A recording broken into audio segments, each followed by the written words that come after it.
Hello student, अब हम start करते हैं ट्राइंगल्स। ठीक है, इम्पोर्टेंट चैप्टर है ज्योमेट्री का, वेटेज अच्छी आती है। ठीक है, तो ट्राइंगल्स में क्या है कि कुछ क्राइटेरियाज हैं। तुम ट्राइंगल्स को कॉन्ग्रुएंट तभी दिखा सकते हो अगर तुम इनमें से किसी एक क्राइटेरिया का यूज करके उन दो ट्राइंगल्स को कॉन्ग्रुएंट दिखा सको। तो जैसे कि पहला है एसएस। एसएस क्या होता है कि जैसे कि यहाँ पे दे रखा है हमें दो ट्राइंगल्स। ठीक है, एस का मतलब होता है साइड और ए का मतलब होता है एंगल। मैं कह रही हूँ ये साइड इस साइड के इक्वल है और ये साइड इस साइड के इक्वल है, तो एंगल जो है ना इसके बीच का ही चलेगा। ठीक है, इनके दो साइड के बीच में एंगल कौन सा आ रहा है, ये वाला एंगल इसके साथ आ रहा है, तो यही कॉन्ग्रुएंट चल सकता है। कहीं तुम सोच रहे हो कि कोई भी आर्बिट्री इधर ये एंगल ले लो या ये एंगल ले लो, नहीं चलेगा। कंटिन्यूअस होना चाहिए ये तुम्हारे जो कॉन्ग्रुएंसी का रूल है। ठीक है, साइड है तुरंत एंगल आना चाहिए। अगर मैंने कोई ये ट्राइंगल उठा लिया, मैं ये साइड ले रही हूँ, तो एंगल इधर मेरा ये वाला होगा या ये वाला होगा, डिपेंडिंग ऑन मेरी सेकेंड साइड कौन सी है। अगर मेरी सेकेंड साइड ये है तो मेरा एंगल डेफिनेटली ये होगा, और अगर मेरी सेकेंड साइड ये है तो मेरा एंगल कौन सा होगा, ये होगा। तो ये लगातार होनी चाहिए, कोई भी तुम्हारा गैप नहीं आना चाहिए कॉन्ग्रुएंसी के बीच में। फिर जो नेक्स्ट है वो है एएसए रूल। ठीक है, एएसए क्या था कि इससे पहले ये थ्योरम का प्रूफ पेपर में पूछा जाता था, 4 मार्क के लिए पूछा जाता था। लंबा चौड़ा है, 3 केसेस होते थे और डेफिनेटली मतलब ऑलमोस्ट पूछा जाता था फर्स्ट एसे एग्जाम में, जिनकी ये चैप्टर फर्स्ट एसे में आता था। ठीक है, इस साल इसका प्रूफ डिलीट हो चुका है, तो हमें सिर्फ थ्योरम से मतलब है। एएसए, ए का मतलब एंगल है, एस का मतलब साइड है। तो जैसे मैंने ये ट्राइंगल लिया, अगर मैं ये एंगल चूज कर रही हूँ और नेक्स्ट एंगल मेरा ये है, तो साइड डेफिनेटली मेरी ये होनी चाहिए, that is A S A होना चाहिए लगातार। मैंने पहले ही बताया था। अगर मैं ये ट्राइंगल लूं और अगर मेरा एंगल ये है तो मेरा, और दूसरा एंगल मेरा ये है, तो मेरी साइड कौन सी होनी चाहिए, इनके बीच की होनी चाहिए। तो ये कंटिन्यूअस होना चाहिए, ए एस ए। ऐसी थर्ड रूल है ए एस। जैसे कि मैंने लिया ये एंगल, तो साइड मेरी उसके नेक्स्ट होनी चाहिए, तो साइड ये वाली होगी। अगर मैंने ये एंगल और ये एंगल लिया है, मैं खुद से नहीं लूंगी, क्वेश्चन में क्राइटेरिया बताया जाएगा, कंडीशंस दी जाएंगी, उसके अकॉर्डिंगली तुम इनको चूज करोगे। तो एंगल तुम्हारा ये होना चाहिए। तो इसमें क्या है, एंगल, एंगल और साइड। अब देखो जो क्वेश्चंस होते हैं, ज्योमेट्री का अपना पैटर्न है। तुम लोगों ने लाइंस एंड एंगल्स में भी पढ़ा होगा। That is given to prove, अगर कोई कंस्ट्रक्शन है तो कंस्ट्रक्शन और प्रूफ। जैसे कि इसमें मुझे गिवन क्या है कि AC इक्वल्स टू AD है and AB bisects angle A। अब मुझे प्रूव क्या करना है, प्रूव मुझे करना है कि triangle ABC is congruent to triangle ABD। अब स्टार्ट करते हैं प्रूफ। अब प्रूफ में देखो, मुझे गिवन है कि ये जो AC है ये किसके इक्वल है, AD के। अब AB बाइसेक्ट जब भी कोई साइड एंगल को बाइसेक्ट करती है, तो जैसे ये जो एंगल बन रहा है ये इस वाले एंगल के इक्वल हो गया। तो तुम्हें इसके नेक्स्ट क्या दिखाई दे रहा है, साइड हो गया, एंगल हो गया, तो नेक्स्ट साइड आएगी एज पर हमारे जो कॉन्ग्रुएंसी हमने अभी तक पढ़ी है। तो वो नेक्स्ट साइड तुम्हारी क्या होगी, AB होगी। तो इसी को हम लिख लेते हैं। हम कहेंगे इन ट्राइंगल ABC, जिनको हमें कॉन्ग्रुएंट दिखाना है, उन्हीं ट्राइंगल्स के नाम लेके इनके बीच में हम एंड की साइन दे देते हैं। ठीक है, हम कहेंगे कि AC is equals to AD है। मैं टीचर को कह दूंगी ये क्वेश्चन में गिवन है मुझे। फिर मैं कहूंगी कि CAB is equals to angle DAB, और यहाँ पर रीजन में क्या दूंगी, AB बाइसेक्ट्स एंगल A, या गिवन कह देंगे हम। और फिर तीसरा है AB इक्वल्स टू AB। जब तुम सेम चीज को ले रहे हो तो हम इसको लिखेंगे कॉमन साइड। फिर हम लिख देंगे therefore triangle ABC is congruent to triangle ABD। किससे, तो साइड, एंगल और साइड। तो ये हो जाएगा SAS कॉन्ग्रुएंसी रूल। अब इन्होंने पूछा है कि बताओ ये BC और BD का क्या है। तो तुम्हें कॉन्ग्रुएंसी में ये याद रखना है, तुम अगर कोई भी दो फिगर को कॉन्ग्रुएंट दिखाते हो तो जो उसके रिमेनिंग क्राइटेरियाज है, जो रिमेनिंग साइड्स और एंगल्स हैं, वो भी टोटली इक्वल होते हैं आपस में। तो जो इसकी रिमेनिंग BC है तुमने दो साइड तो ऑलरेडी यूज कर रखी है, तो ये जो बची हुई साइड है तो ये भी कैसी होनी चाहिए, कॉन्ग्रुएंट होनी चाहिए। ठीक है, हम लिख देंगे therefore BC is equals to BD और इसको रीजन आएगा CPCD, that is corresponding parts of congruent triangles. ठीक है, रिमेनिंग जो करस्पॉन्डिंग पार्ट्स है वो भी आपस में कैसे होने चाहिए, इक्वल होने चाहिए।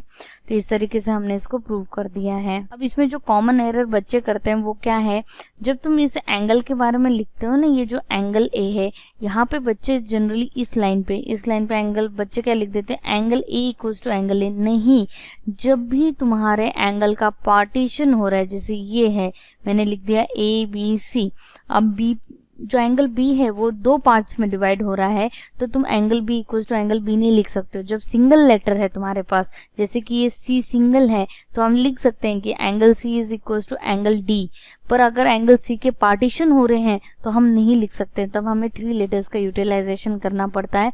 और किसी बच्चों को 3 लेटर्स का यूटिलाइजेशन करने में दिक्कत होती है तो उसकी सिंपल मेथड ये है कि यहाँ पे नंबरिंग दे दो, हम कह देंगे एंगल 1 है, ये 2 है, तो ये लिखने के बजाय हम क्या लिख देंगे, angle 1 is equals to angle 2 लिख देंगे। और ये फिगर में तुम्हें शो करना होता है टीचर को, तो फिगर को रीड्रॉ करके तुम्हें सब उसमें दिखाना होता है। अब सेकेंड क्वेश्चन में, इसमें भी अगेन हम गिवन में लिखेंगे कि हमें दे रखा है कि AD is equals to BC है, angle DAB equals to angle CBA है। तो हमें ये तीनों चीजें करनी है जो यहाँ पे दे रखी है। हम इन्हीं को फिर से लिख, जनरली तुम्हें याद रखना है जब भी ऊपर एक क्वेश्चन ट्राइंगल्स को कॉन्ग्रुएंट कह रखा है और नीचे कुछ उसके पार्ट्स इक्वल करने के लिए कह रखे हैं, तो सिंपलिसिटी से आंसर आ जाता है उसका। अब यहाँ पे देखो, मुझे दे रखा है कि AD, ये रहा AD which is equals to BC। ठीक है, फिर इन्होंने कहा है कि एंगल DAB, तो ये रहा एंगल D जो कि रेड वाले ट्रायंगल में आ रहा है। ठीक है, DAB। अब तो वो ओवरलैपिंग हो रही है AB की, इसलिए तुम्हें ट्रायंगल्स आइडेंटिफाई करने के लिए मैंने 2 डिफरेंट कलर्स ले लिए। और फिर है BAC कौन से वाले ट्रायंगल में आ रहा है, ग्रीन वाले ट्रायंगल में आ रहा है। तो देखो, ये हो गया साइड, ये हो गया एंगल। अब नेक्स्ट क्या आ रहा है, तो तुम देख रहे हो AB दोनों में आ रहा है, तो ये हो जाएगा साइड एंगल साइड से हमने ये 2 ट्रायंगल्स क्या कर दिए, कॉन्ग्रुएंट प्रूव कर दिए। तो इसी को हम लिख देते हैं सिस्टमैटिकली प्रूफ में। In triangle ABD and triangle BAC हम लिखेंगे AD is equals to BC, ये तो मुझे गिवन है। Angle DAB is equals to angle CBA, ये भी गिवन है। And AB is equals to AB, जिसका रीजन आएगा common side. Therefore triangle ABD is congruent to triangle BAC, जैसे कि मैंने बताया है SAS congruency rule। और फिर CPCT से हम क्या कह देंगे, BD is equals to AC and angle ABD is equals to angle BAC, दोनों का रीजन आ जाएगा CPCT। अब आते हैं क्वेश्चन 3 पे। इसका गिवन क्या है कि हमें दे रखा है AD and BC are equal perpendiculars, तो ये इक्वल हो गए। फिर इन्होंने परपेंडिकुलर्स भी दे रखे हैं, तो हम कहेंगे कि angle B is equals to angle A equals to 90 degree है। एंड हमें प्रूव करना है CD बाइसेक्ट्स AB। अब CD AB को बाइसेक्ट कर रहा है, तो इसका मतलब AB इक्वल पार्ट्स में डिवाइड होना चाहिए। ठीक है, तो इसका मतलब है, मैं यहाँ पे लिख देती हूँ, that is AO equals to OB, ये हमें शो करना है। तो आओ प्रूफ स्टार्ट कर देते हैं। अब यहाँ पे देखो, ये इसके इक्वल है, ये हमें दे रखा है, ये 90 है, ये 90, ये भी हमें दे रखा है। ठीक है, और ये हो जाएगा वर्टिकली ऑपोजिट से इक्वल, तो हम क्या कह देंगे, ये हो गया तुम्हारा ये हो गया तुम्हारा एंगल, ये हो गया एंगल, और ये हो गया साइड। तो AAS से तुम्हारे ये दोनों ट्रायंगल्स क्या हो गए, कॉन्ग्रुएंट हो गए। और CPCT से हम कह देंगे AO इक्वल्स टू BO है और CD bisects AB in triangle BOC and triangle, अब मैंने B से स्टार्ट करा है 90 वाले से, तो ये हो जाएगा AOD। हम लिख देंगे AD is equals to BC, angle B equals to angle A equals to 90 degree. ये दोनों चीजें हमें क्या है, गिवन है। और तीसरी क्या है, तो तीसरी हमने कहा है कि angle BOC is equals to angle DOA, vertically opposite angle. and therefore triangle BOC is congruent to triangle AOD. दोनों congruent है by AAS congruency rule.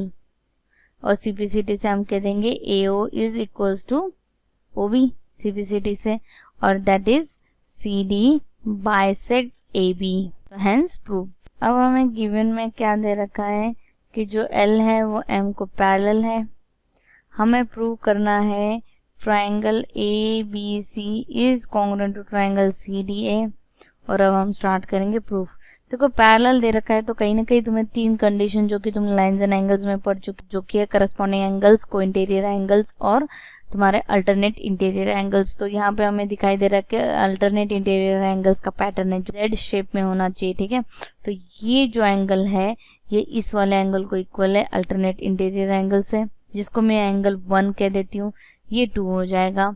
फिर इसको मैं 3 कह देती हूँ, ये 4 हो जाएगा. तो ये आपस में अल्टरनेट इंटीरियर एंगल्स हैं. तो हम लिख देंगे in triangle ABC and triangle CDA.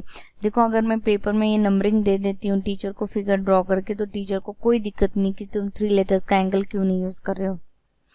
तो हम लिख देंगे angle 1 is equals to angle 2, angle 3 equals to angle 4, और इसका रीजन क्या आएगा. और फिर तीसरी चीज क्या हो जाएगी हमारे पास, AC is equals to AC common side. तो ये तुम्हारा कौन सा कॉन्ग्रुएंसी को दे रहा है, दैट इज एंगल साइड और एंगल ASA से ये दोनों ट्राइंगल्स क्या हो जाएंगे, कॉन्ग्रुएंट हो जाएंगे. हम कहेंगे triangle ABC is congruent to triangle CDA by ASA congruency rule. अब देखो फिफ्थ से तुम्हारे थोड़े से इंपॉर्टेंट क्वेश्चन स्टार्ट हो जाते हैं. तो गिवन ये कि मैं इसको एंगल 1 कह देती हूँ, इसको 2 कह देती हूँ. अब मुझे दे रखा है कि लाइन L बाइसेक्टर है, और मैं कह दूंगी कि जो एंगल Q है और एंगल P है वो दोनों 90 डिग्री है. ठीक है, इक्वी डिस्टेंट का मतलब होता है कि इक्वल डिस्टेंस पे है. तो हम लिख देते हैं in triangle ABP and triangle AQB. अब यहाँ पे देखो कि हमें गिवन है कि angle Q equals to angle P equals to 90 degree है and angle 1 equals to angle 2 है. ये दोनों चीजें हमें गिवन है. और तीसरी चीज क्या है कि AB is equals to AB common side है. देखो अगर कोई चीज नहीं है तो कॉमन देखने की कोशिश करो. ठीक है, कॉमन साइड है.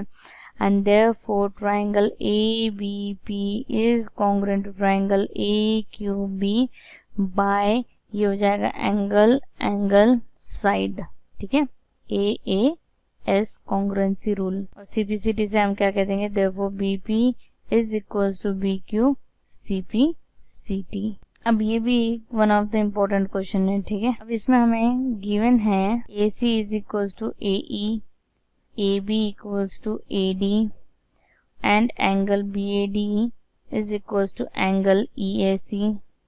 हमें प्रूव करना है कि BC is equals to DE. ठीक है, अब पहले तो हम BC कौन से ट्राइंगल में आ रहा है, देखो BC आ रहा है ये ट्राइंगल में, ये ऐसे और ये ऐसे. और जो DE है कौन से ट्राइंगल में आ रहा है, D आ रहा है ये ट्राइंगल में. अब हमें क्या गिवन है कि AB, ये रहा AB किसके इक्वल है, इस AD के, मतलब एक रेड की साइड एक ब्लू की साइड को इक्वल है.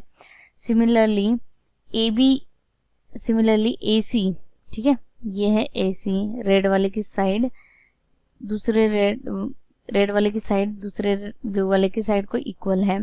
अब तुम देख रहे हो कि रेड में सिर्फ इतना सा पार्ट, ये जो इतना सा पार्ट है ये इस वाले ब्लू के इक्वल दे रखा है. ये पूरे तो ट्राइंगल पूरे रेड में आ ही नहीं रहा है.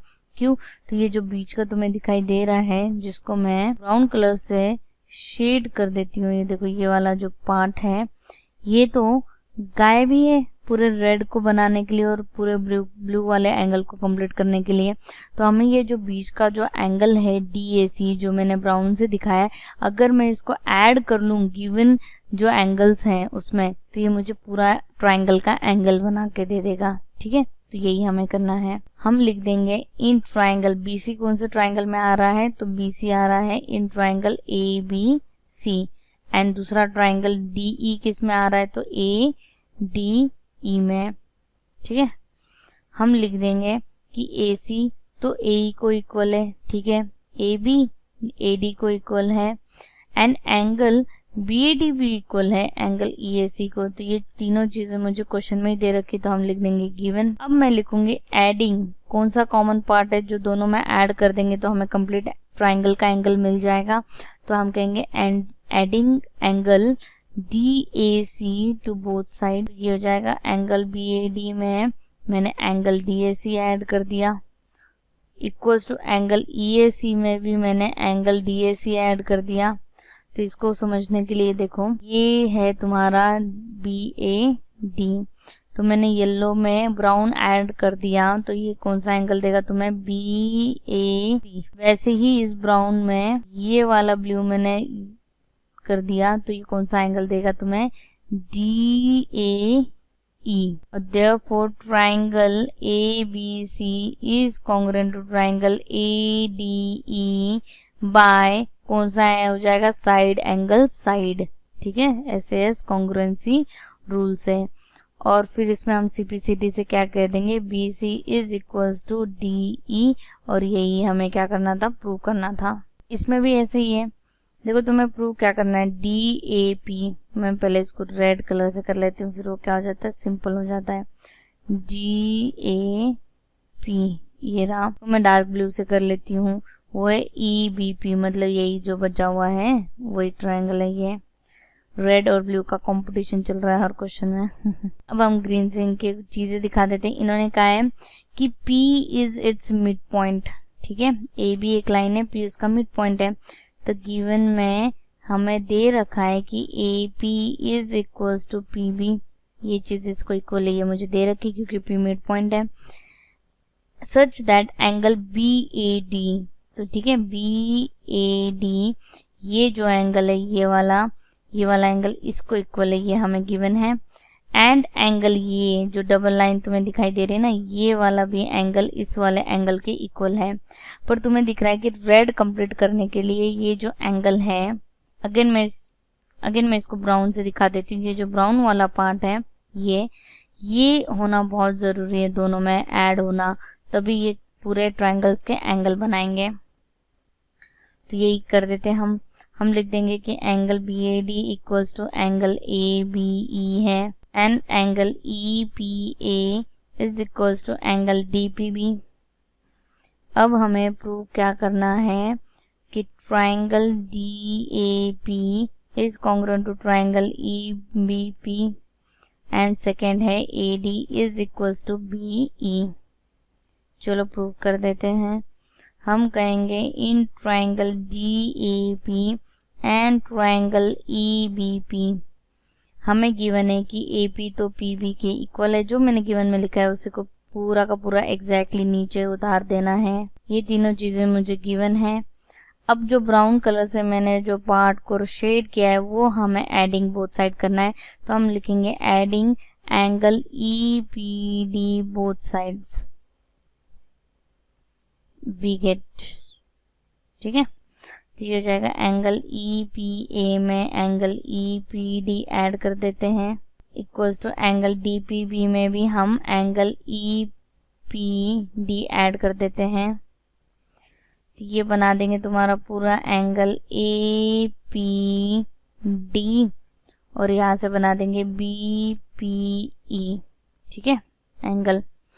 अब ये क्या हो जाएगा, ये है तुम्हारा एंगल, ये है साइड, और ये पूरा एंगल बन जाएगा। तो ये हो जाएगा triangle DAP is congruent to triangle EBP by ASA congruency rule. और हम कह देंगे therefore AD is equals to BE CPCT। देखो ये है हाईली इंपॉर्टेंट क्वेश्चन, वो कहते हैं ना वी very very very important question. हर साल मैंने ये क्वेश्चन को पेपर में देखा है बच्चों के। प्लस इसमें ये है कि मतलब ठीक है, चारों पार्ट्स नहीं पूछेंगे तो 2-3 पार्ट्स पूछ लेंगे, 2 पूछेंगे, पर पूछेंगे जरूर इस क्वेश्चन पे। ठीक है, अब देखो ये जो चारों पार्ट्स हैं इसको तो हमें करना है प्रूफ। तो मैं यहीं पे लिख देती हूँ प्रूफ, ये हमें प्रूव करना है। गिवन में मुझे दे रखा है कि M is the mid point of hypotenuse AB, तो ये इसको इक्वल पार्ट्स में डिवाइडेड कर रहा है। डिवाइड कर रहा है, तो ये दे रखा है AM इक्वल्स टू MB, ये मुझे गिवन है। C is joint to M वगैरह वगैरह, ऐसे कि DM is equals to CM, fine. और प्रूफ दैट मैंने ऊपर लिख ही दिया है। तो अब हम स्टार्ट करेंगे प्रूफ से, क्योंकि लंबा चौड़ा क्वेश्चन है। अब इस क्वेश्चन का कोई अदर मेथड है नहीं, एग्जैक्टली तुम्हें चीजें याद रखनी है कि अच्छा इसके बाद में ये आएगा, इसके बाद में ये आएगा, एक तरीके से तुम्हें इस क्वेश्चन को रटना है। अब पहला है इन ट्राइंगल, जो हमें कॉन्ग्रुएंट दिखाना है उसी को ले लेते। देखो मुझे दे रखा है AM इक्वल्स टू BM है, ठीक है। ये एंगल इसको वर्टिकली ऑपोजिट हो जाएगा। और फिर मुझे दे रखा है कि DM is equals to CM है, ये भी मुझे गिवन है।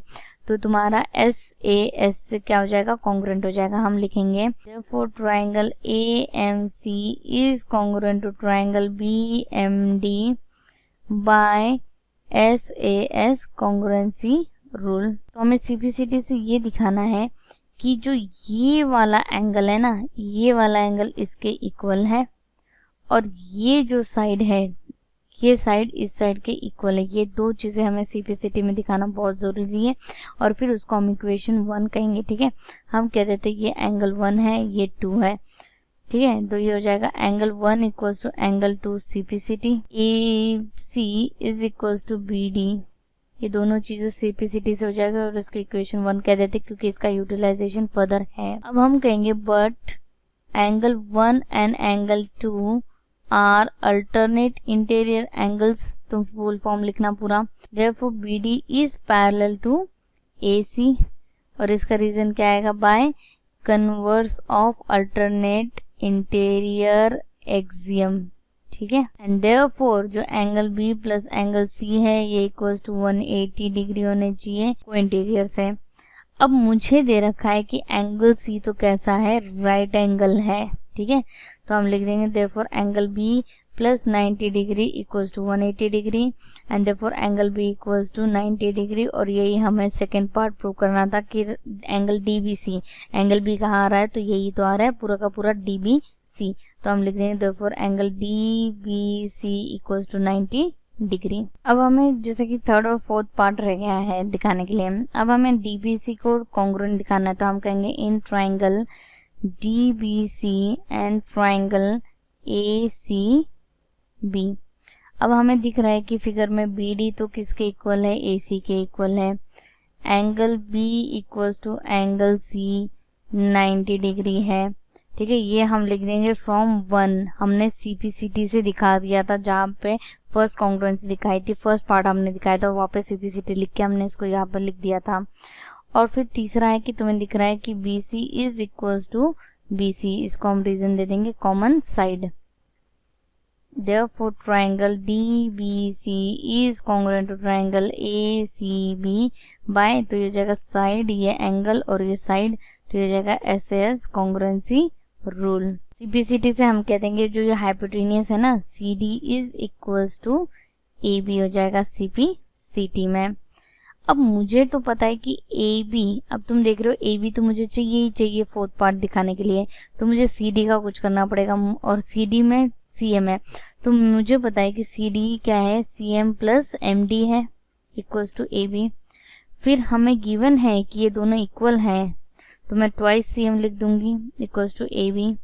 मैं कह दूंगी गिवन है हमें कि CD और CM इक्वल्स टू MD, ये गिवन है, और फिर CM इज इक्वल्स टू हो जाएगा हाफ ऑफ AB, और यही हमें फोर्थ पार्ट करना था। तो इस तरीके से हमने ये फर्स्ट पार्ट, यहाँ पर सेकेंड पार्ट, और ये थर्ड पार्ट और ये फोर्थ पार्ट करा दिया। तो हाईली, मैंने कहा ना, very very very important question है, इसको तुम्हें याद रखना पड़ेगा। जब तुम फर्स्ट पार्ट को कॉन्ग्रुएंट दिखा रहे हो तो उसमें दो चीजें CPCT लिखना है, वो दोनों चीजें तुम्हें सेकेंड और थर्ड पार्ट प्रूव करने में हेल्प करेंगी। नहीं तो तुमसे ये क्वेश्चन चाहे तुम कितना भी ट्राई कर लो, अदर कोई मेथड है नहीं इसकी, और तुम इसको नहीं कर पाओगे अगर तुम CPCT भूल जाओगे फर्स्ट पार्ट के लिए। और मैथ से रिलेटेड वीडियोस के लिए और टफ से टफ टॉपिक को आसानी से पढ़ने के लिए मेरे चैनल को फॉलो करिए। उसके लिए सिंपली क्या करना है, तो सब्सक्राइब करिए, लाइक करिए, कमेंट करो, शेयर करो, एंड थैंक यू।